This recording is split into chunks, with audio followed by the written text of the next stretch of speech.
ప్రభువైన దేవా, ఈ రోజు నీ వాక్యాన్ని ధ్యానించేటప్పుడు మాకు జ్ఞానం, అర్థం, వినయము దయచేయుము.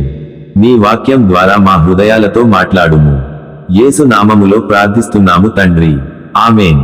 ప్రియమైన దేవుని పిల్లలారా, ఈ రోజు మనం ధ్యానించబోయే వాక్యము ఆదికాండము 4వ అధ్యాయం 17 నుండి 26 వచనాలు. ఈ వాక్యాలలో మనకు రెండు రకాల జీవితాలు కనిపిస్తాయి.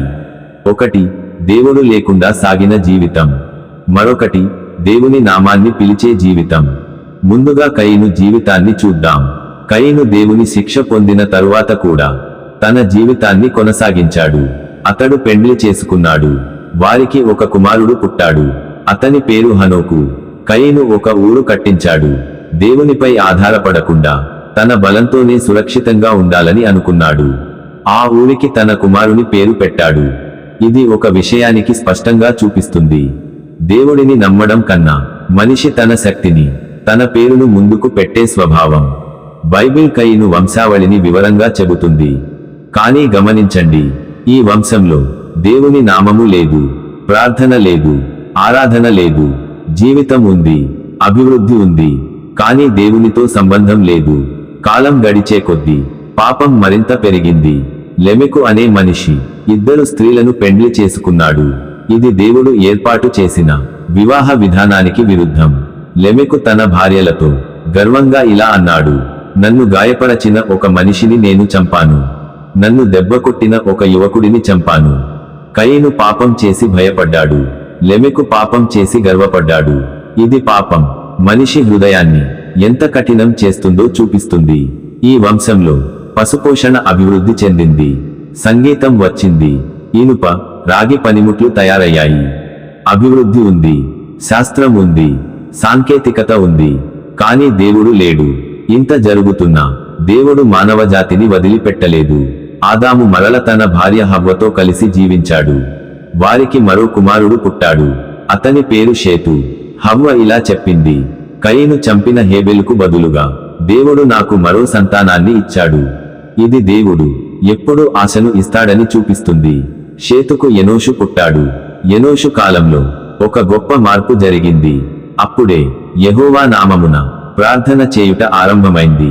ఇక్కడ మనం స్పష్టంగా చూడవచ్చు, కయీను వంశంలో నగరాలు ఉన్నాయి, కళలు ఉన్నాయి, పనిముట్లు ఉన్నాయి, కానీ దేవుడు లేడు.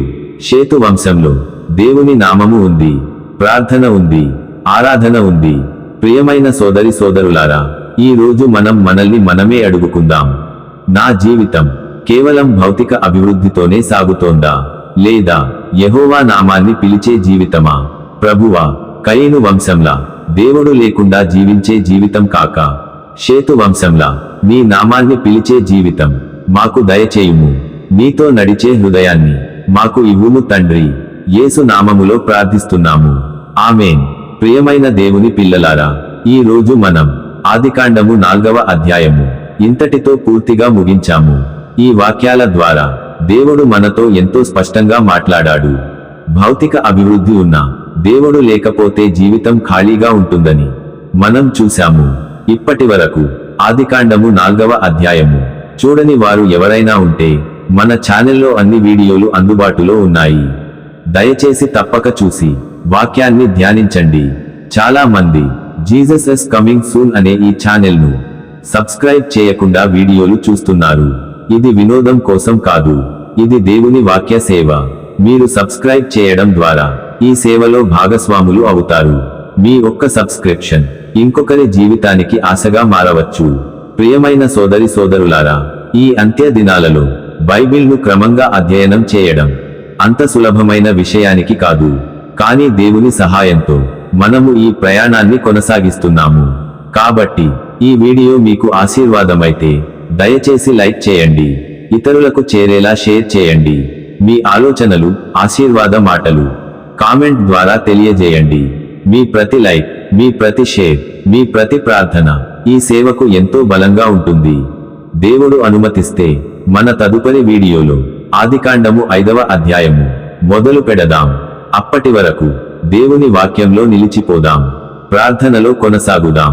ప్రభువు రాకడను ఎదురు చూస్తూ పవిత్ర జీవితం జీవిద్దాం. ప్రభువు మిమ్మల్ని, మీ కుటుంబాలను సమృద్ధిగా ఆశీర్వదించుగాక. యేసు నామములో ఆమేన్.